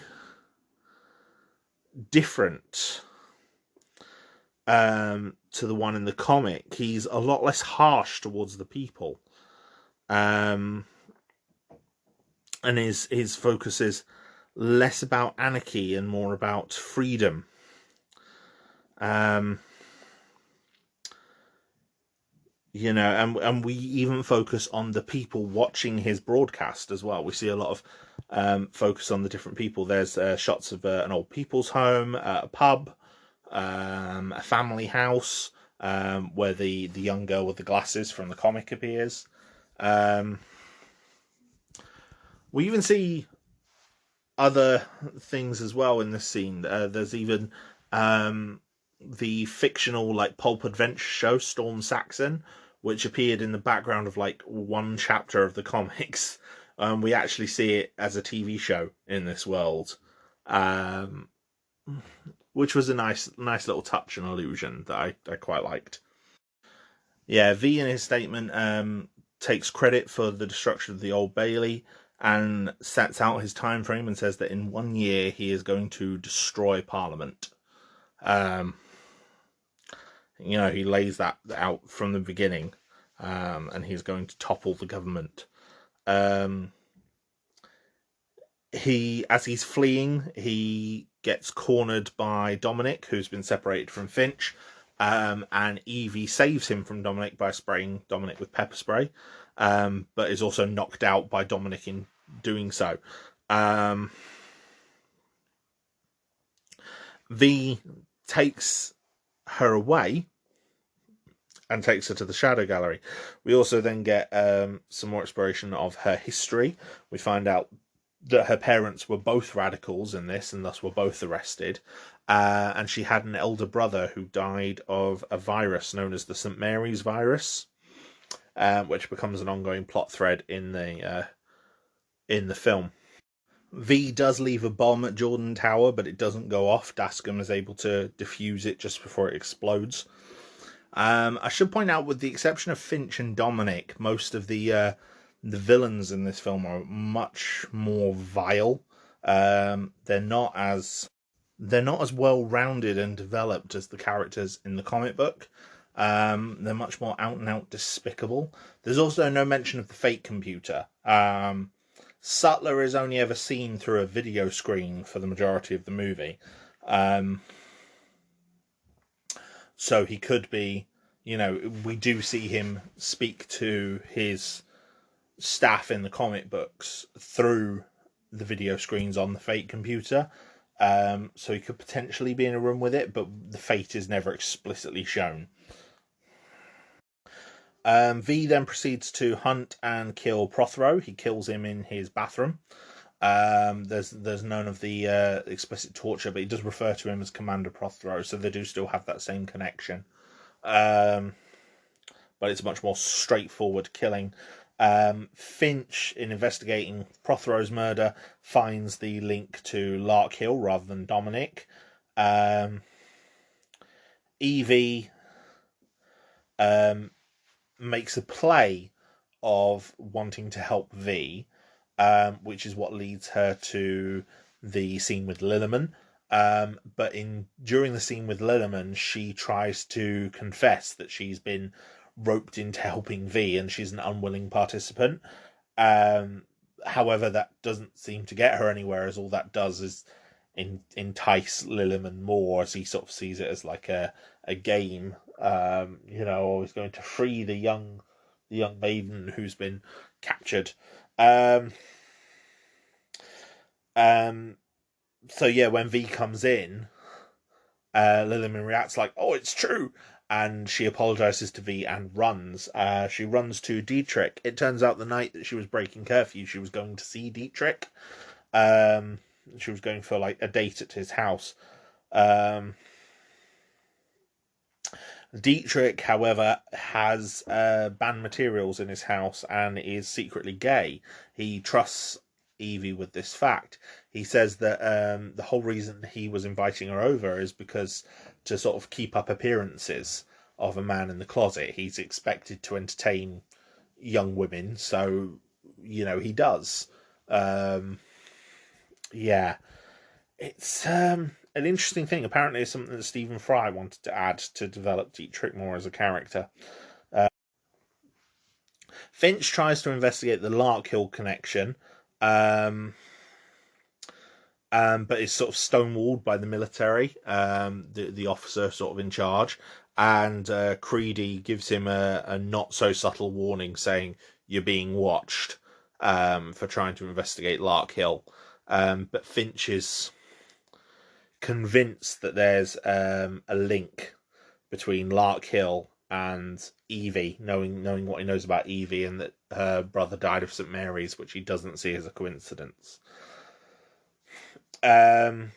Most of the plot then carries on in the same way. We get the scene with Delia. However, in this, Delia's name is hidden rather than being public record. It's implied that she's changed her name. So they investigate that, and again, they find her too late as a result of this. But obviously there's no almond there, so that particular part of the scene never happens. There's a bit more focus on like the growing unrest. Finch continues to investigate the connections between the St. Mary's virus. The St. Mary's virus is what caused the dystopia in this world. Sort of America's wars in the Middle East, very much implied to be sort of the Second Gulf War, the Iraq and Afghanistan campaigns. That's implied to be sort of like what has led to their own um, misfortunes. Prothero, in one of his speeches earlier on, describes America as basically the world's largest leper colony. He says that they've got plague and other things, and it's implied that the St. Mary's virus was a virus that was unleashed by radical religious extremists. So making a clear connection to sort of um, the Muslim extremist terrorism that we saw in the early 2000s. Dietrich does a show parodying Sutler. He uses yakety sax to do it, which is notable in Britain as being the theme song for Benny Hill, who was an old comedian who was famous for doing sped up chase sequences, which they use in the skit. It's Dietrich's act of like open rebellion, which I find very interesting. I think it's a great addition to show that the people are taking more of a stance against the government, and Dietrich being used as the character to sort of exemplify that is a great idea. However, that then gets him arrested by Creedy. Evie hides under the bed in a similar manner to how she did when her parents were arrested. But this time she doesn't cry out like she did when she was a child. When she cried out then, she got found. Now she doesn't, but she does watch Dietrich be hauled off, never to be seen again. She tries to escape and is captured by seemingly one of the fingermen, and arrives in the prison sequence. There are some extra lines in Valerie's letter, but nothing that really changes it too drastically. Just sort of exemplifying the elements of the Norse Fire government, things like the Articles of Allegiance and rendition and things like that. It's some more on the nose terrorism, war on terror allegories. But for the most part, most of Valerie's dialogue, which we actually see acted out, most of the sequence in her letter is kept relatively unchanged, which I do like, because, like I said, to me it's the most important part of the whole story. So I like that it's all kept. We do get the aftermath, where Evie confronts V over his actions, but V is much more compassionate to Evie in this version than he ever was in the comic. For his role in the lie, he actually says that it hurt him to do it, and we also get a direct mirror. It's a bit blatant, but they do directly intercut scenes of V's own transformation from Delia's flashbacks that we saw earlier in the film with excuse me, I've got hiccups. With Evie's own transformation on the rooftop. One born in fire, one born in water in the rain. I looked that up online. Apparently, it's the fire is more of a symbol of like destruction and vengeance, whereas the water is a sign of forgiveness and knowledge, suggesting the different tones the two characters are going to take. Evie can't stay with V in the aftermath, so she does leave, which we see as something that actually kind of breaks V. You see him take his mask off and cry. But he does ask to see her once more before the 5th, which she agrees to. Sutler increases the fear propaganda. He says he wants, everyone on the TV all the time to see knowledge of just how bad the rest of the world is and how good the things are in the UK by comparison because of the Norse Fire government. But we do kind of see it backfiring. We see the people not believing it. We see Evie kind of questioning it, pointing out that one of the reporters blinks a lot when she tells a story that she knows is a lie, which was mentioned earlier in the movie, and we see her acknowledge that again while watching the reporter. Finch meets with V. V is posing as someone called William Rookwood, who they're former fingerman who disappeared years ago, and who they're investigating because of his link to St Mary's. Rookwood says that the experiments at Lark Hill, authorised by Sutler, led to the creation of St Mary's, which Creedy then suggested deploying in Britain rather than abroad to create, an antagonistic other, which then gave the Norsefire an excuse to try and seize power and enabled them to win in a landslide. And then, after doing so, they were able to provide a cure for St Mary's. I kind of like this edition. I do think it portrays the Norsefire as much more evil than they ever were in the comic book. But it reminds me of a similarity in some of Moore's other work, especially Watchmen, with the idea of there being, in Watchmen, the Cold War comes to an end because of Ozymandias' manipulations to make them think that there is an other that is more important than their own petty squabbles. Calling the Cold War a petty squabble. In the comic book, it's the alien squid, the threat of an alien invasion. In the film, it's it's Dr. Manhattan that he uses as the other.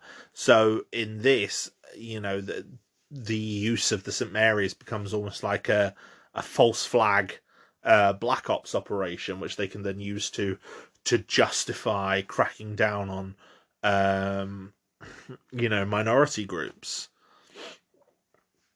It's up there as one of the... There's a lot of common conspiracy theories about certain things in the early 2000s, especially 9/11, suggesting that they follow this pattern. So it's not unheard of as an idea.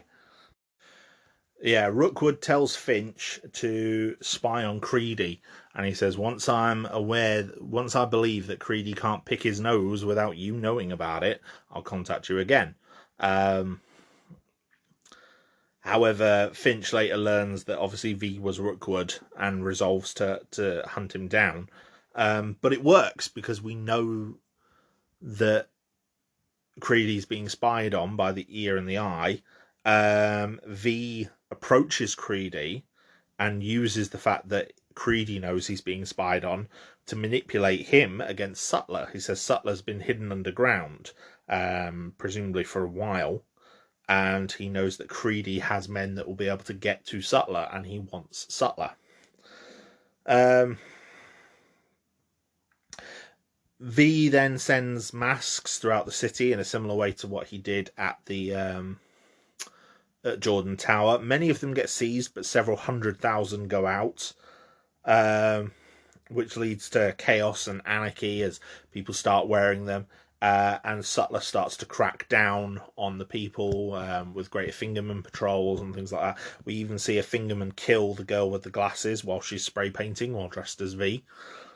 And then he's then killed. He's then beaten by a mob and implied to be killed. Regardless of the fact he's a fingerman, he shot a little girl, so they beat him. Finch goes to Lark Hill, but there's no LSD this time, and he sort of examines it, and he said he had a moment when he was at Lark Hill where we could sort of see everything falling into place. And we get a great montage of the events in the film, the events in the flashbacks, and the events still to come in the film. Sort of saying he can kind of see all of it and almost see the pattern. And even though he doesn't know what's going to happen, he has a very good idea, and it's a very good scene actually. It's quite well shot, it's well scored. Evie comes back to V on the dawn of I think it's the 4th actually, and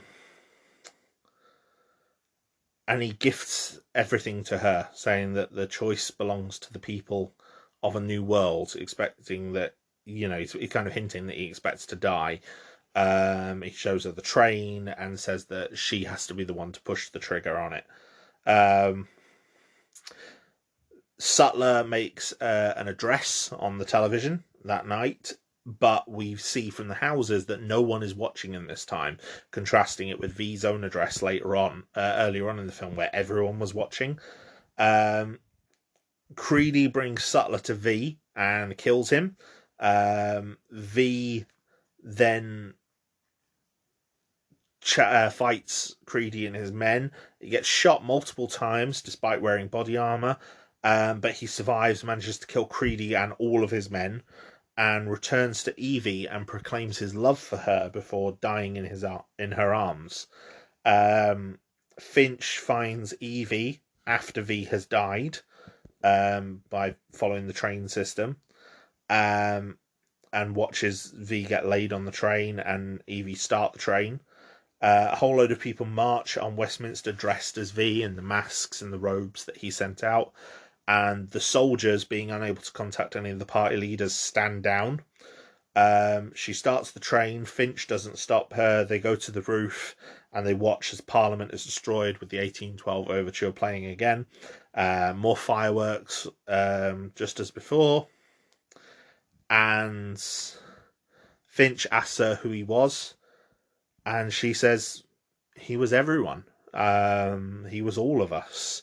And as she's saying this, the crowd unmask themselves, revealing all of the people, revealing Dominic, revealing, I think Hugo Weaving is even in there as a cameo, and even several dead characters, such as the girl with the glasses, Dietrich, Valerie, Ruth.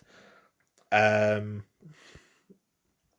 yeah, it's a more hopeful message to end on.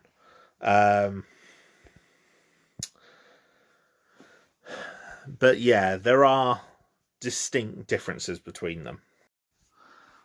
Alan Moore, who I should say has not watched the film, he hasn't seen the films of any of his adaptations of his work, but he had read the script. He said the movie has been turned into a Bush-era parable by people too timid to set a political satire in their own country. It's a thwarted and frustrated and largely impotent American liberal fantasy of someone with American liberal values standing up against a state run by neoconservatives, which is not what the comic V for Vendetta was about. It was about fascism, it was about anarchy, it was about England. He later added that if the Wachowskis had wanted to protest about what was going on in the United States, they should have used a political narrative that directly addressed the issues of the United States. The Wachowskis produced the film, they didn't direct it. They also helped write the screenplay.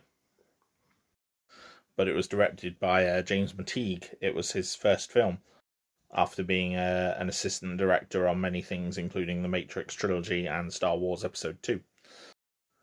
Producer Joel Silver revealed that he identifies the V of the comics as a clear-cut superhero, a quote master adventure who pretty much saves the world, which is a simplification that went against Moore's own statements about V's role in the story, and also is one that left me scratching my head when I read it, because I'm like, that's not how V's presented at all. David Lloyd, however, was more positive about the adaptation. He said, "It's a terrific film. The most extraordinary thing about it for me was seeing scenes that I'd worked on and crafted for maximum effect in the book, translated to film with the same degree of care and effect. The transformation scene between Natalie Portman and Hugo Weaving is just great, and if you happen to be one of those people who admires the original so much that changes to it will automatically turn you off, then you may dislike the film. But if you enjoyed the original and can accept an adaptation that is different to the source material but equally as powerful, then you'll be as impressed as I was with it." One of Alan Moore's main criticisms for the film was changing the anarchy versus fascism structure of the original novel. He saw it as an exploration of American neoliberalism versus American neoconservatism, which is somewhat accurate. There is a very strong message of V's messages about freedom, but I wouldn't say that the the government in the film, the Northfire government, is neoconservative, especially. They are still very much fascists. They still rounded up all the blacks and the gays and the immigrants and the religious minorities and put them into camps. Um, that aspect of the law is still very much there. Um, and if anything, the reduction to them as more stereotypical villains in the film, um, where they have less rounded personalities. Um, we don't get to, for example, to see any of their wives, or any further development beyond their role as party members, with the exception of Finch and maybe Stone, who are not really party members. They're just police officers. Um,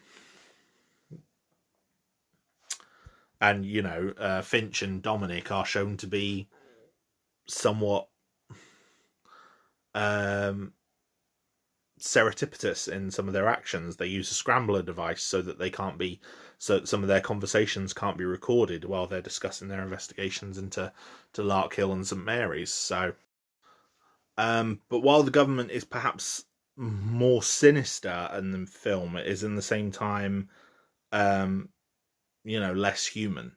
The complexities to their characters, for example, Prothero with his love of trains and his love of dolls and being a former military man. He's turned from that into like a Fox News style mouthpiece. Susan isn't as timid as he is in the comics. Sutler is much more outspoken and much more vitriolic. Um, and then obviously there's the complete absence of Fate. V as well being more violence in the comic, and he's less compassionate to who he kills, with the exception of Delia. Delia is still treated relatively nicely by V in both versions, but he's also much kinder to Evie. Like I said, V in the comic can be quite abusive to Evie at times.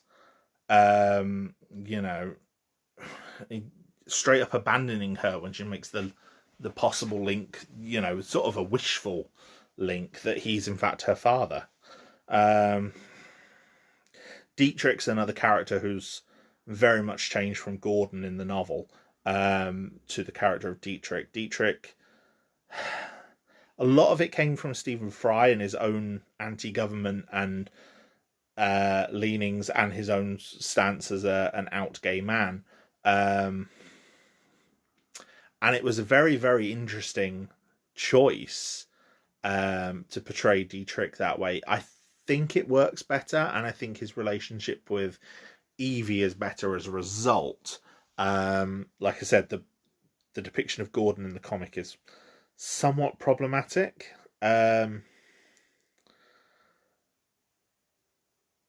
But yeah, all of these changes just infuriated Alan Moore. He said that the fascist government in the work had been in V for Vendetta had been defanged. It was the exact quote he used, defanged, and he refused to have any credit for this film, and as a result, refused all credit with any films going forward. It also broke down the last tenuous gasp of his relationship with DC Comics, because the film came out under Warner Brothers, which were owned by DC Comics, and Joel Silver stated that Alan Moore had given his blessing to the film, which Alan Moore vehemently denied and actually sued Joe Silver to get a retraction, which I don't think ever officially happened. So yeah, that broke down the last lingering thread of a relationship that he had with DC Comics, which was already tenuous due to publication rights for Watchmen. So yeah, this film led Alan Moore to kind of retreat away from any future film adaptations of his work. The only one that followed this was Watchmen. There was an animated version of the Killing Joke movie, which is controversial for its own reasons. Mainly the addition of a side story with Batgirl, which involves a romantic link between her and Batman, which many people rightfully complained about.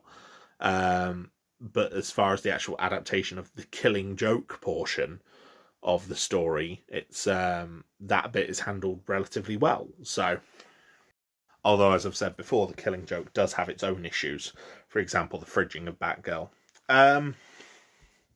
I do think though a lot of the changes were made that were made for the adaptation of Watchmen to turn it into a film work for the medium of film. Film is a medium that generates a much larger audience and impact than comic books, for starters. So V had to be a more likable protagonist. V was given the superhero powers to sort of echo the wave of superhero films that were sweeping the mainstream at the time, with Spider-Man and X-Men.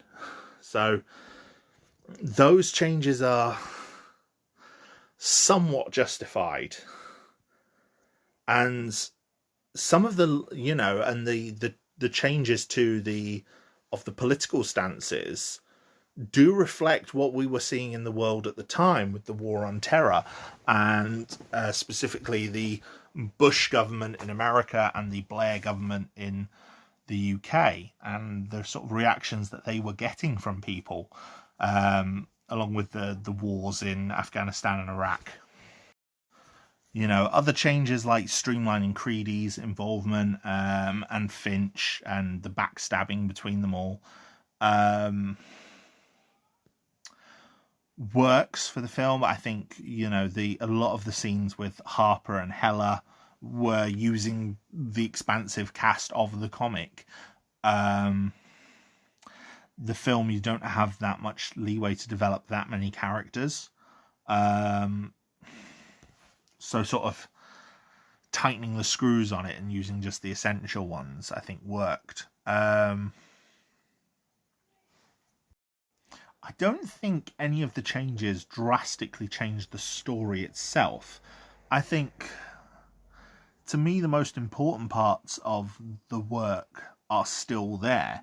The idea that, an authoritarian and corrupt government should be opposed and overthrown.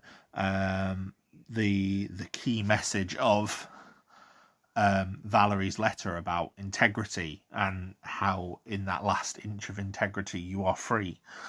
And your principles and what they matter to, how much they matter to you, and how you should stand up for them. All of that is there. And the film introduces some great elements of its own. For example, the quote by V from the film, people should not be afraid of their governments. Governments should be afraid of their people.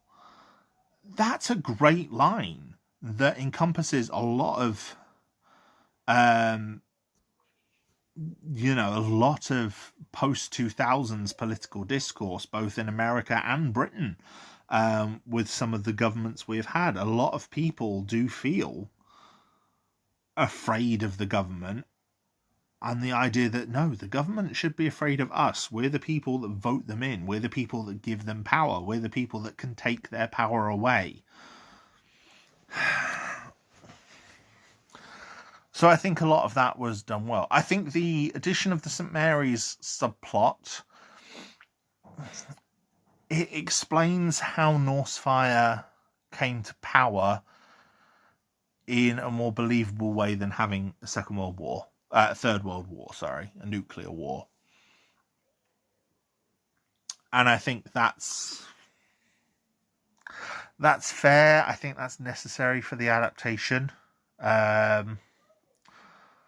And it gives the experiments at Larkhill a bit more of a purpose than they had in the original comic. It was a hormonal injection in the comic, but we don't know why it was being done. And the comic the film reveals that, oh, it was the test bed for this biogenics program, a biological warfare agent, which we tested on political undesirables, which is also something that's happened in history. Again, especially in American history, certain drugs were tested on, black people in the guise of vaccinations. Hence, a lot of distrust of American vaccinations, I suppose, especially among the black community. I do think the film is good. I think the film stands sort of on its own, as well as being an adaptation of the comic. I think it stands as a pretty decent film in its own right. It is a good film. It's got some very tightly paced action sequences, some very well done action sequences. I think the central performance of Hugo Weaving as V is mesmerizing. He is a captivating character in the film, where V perhaps isn't in the comic. In the comic, V is, in some respects downright despicable. Almost not quite to the level of the villains he's fighting. He's definitely the lesser of two evils. But you can't say you feel sorry for him dying at the end. I do think that the suggested love story was a bit unnecessary. It seems like that was sort of tacked on because it's kind of expected in Hollywood films. But yeah, I do think the film is worth your time. I think the comic is worth your time. I think they're both worth experiencing at least once. Of the two, though, I think if I had to pick, I'd probably pick the film. I do find the film just more interesting in some ways. The greater focus on the people, the more charismatic lead in V, and in the way that Evie is less helpless, as well, is a great addition. Evie in the comics is a young girl. She's 16, 17 throughout most of it. I think she's implied to be sort of on the cusp of 18 towards the end. So she's still a child in quite a lot of respects, whereas Evie in the film is a young woman, and it makes her a more capable and a much more stronger character, and removes some of the issues that she has in the comic, like the daddy issues. I hate the term daddy issues, but the issues that she has with male father figures, both V and Gordon and her own father. So yeah, making her a stronger character is definitely a point in the film's favour. I don't think it deserves the ire it got from Alan Moore. I think I'm more inclined to agree with David Lloyd in appreciating it as a film in its own right. I definitely think it's the best adaptation of Alan Moore's work to film. As much as I will defend Watchmen to some of my peers, Watchmen is still inferior to the graphic novel. The Watchmen graphic novel is still far better than the Watchmen film. But I would say V for Vendetta, the film, is better than the graphic novel? Perhaps not better, but just as good, but for different reasons. I think if you were to compare how well it adapted the story of V for Vendetta, the political message of V for Vendetta, the comic, is probably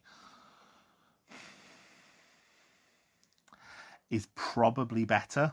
There's the writing in V for Vendetta is powerful in places, as a lot of Alan Moore's writing is.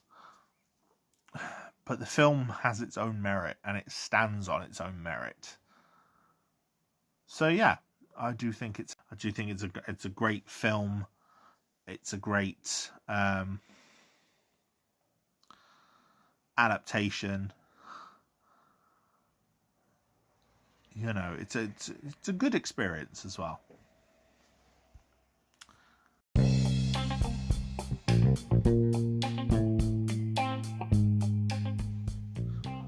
So, thank you for listening once again. Much shorter one than some previous episodes recently. As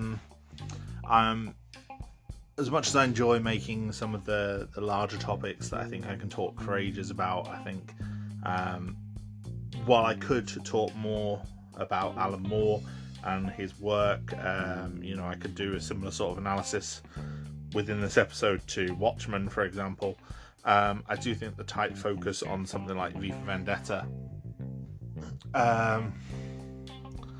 creates something different, and I think some of the previous episodes have kind of gotten away from me in terms of how long they've been. So having an episode like this that's a bit shorter, hopefully you will appreciate it. If people would like longer episodes or shorter episodes, please, let me know what you want. As much as I'm doing this for myself, I'm also, encouraging listeners. There's no real quickfire geek talking points to do this week. Usually with those, I try and save things that maybe aren't enough for a full episode. The only real recent news besides the Morbius trailer, which I will go more in depth on probably in the next episode, as to how it may relate to some other things. The only other real nerd news story of interest in geek circles is the allegations made by Ruby Rose towards the CW. CW have responded, but I do want to look at those more before I really comment upon them. There's an article, a Google document going around documenting a lot of issues with the CW, both of the Arrowverse and Supernatural and some of their other shows such as Riverdale.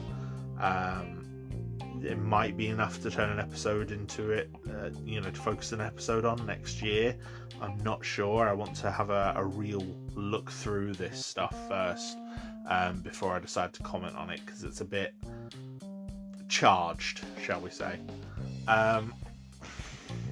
So I'm kind of leaving that one for now. The next episode will be out in 2 weeks from today, so it's the early December. So that's the 20th of November.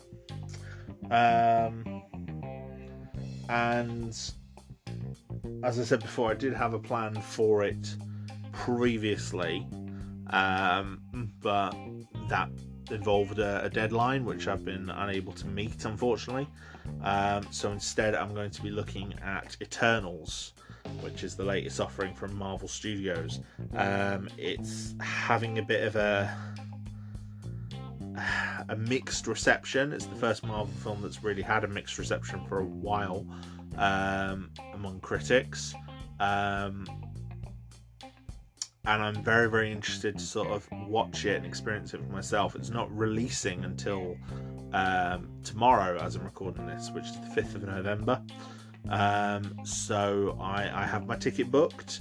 I'm very much looking forward to it. I think the Eternals are very interesting characters from the comics, very interesting concept from the comics. So I'm going to be looking at sort of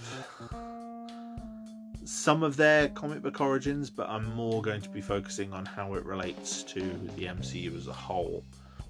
And so that's what I'm going to be covering in the next episode.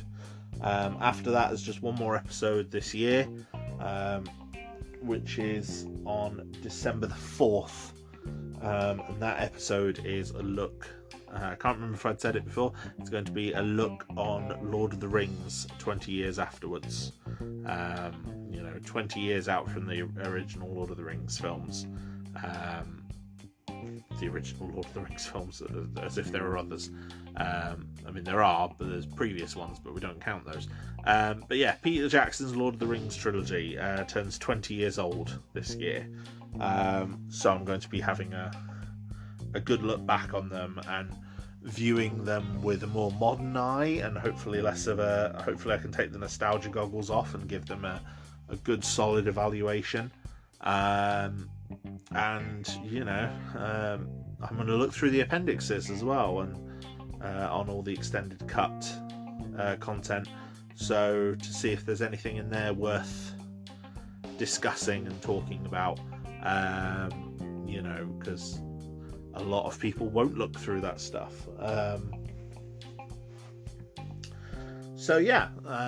After that, the plan for next year is still up in the air. It's going to become a bit more concrete moving forward, and obviously I will have a final layout by that December 4th episode explaining exactly what the plan is for next year.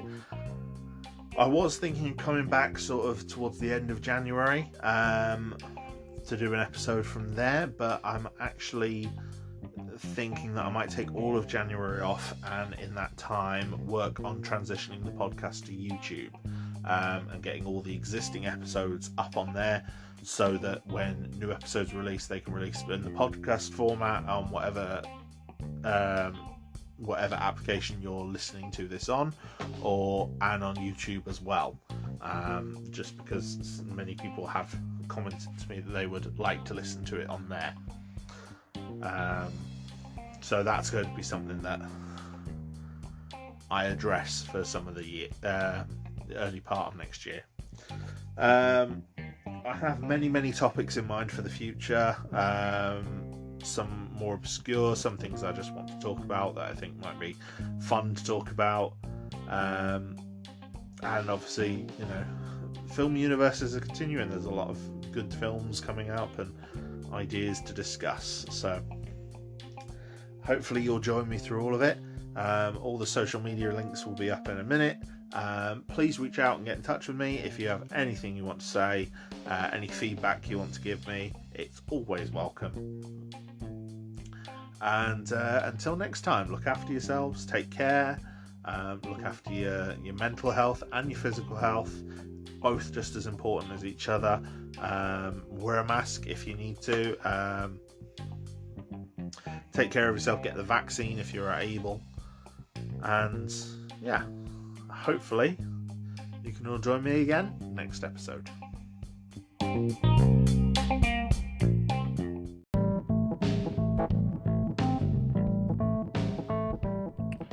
Thank you, my friends, for once again joining me on Garhdo Goes Geek.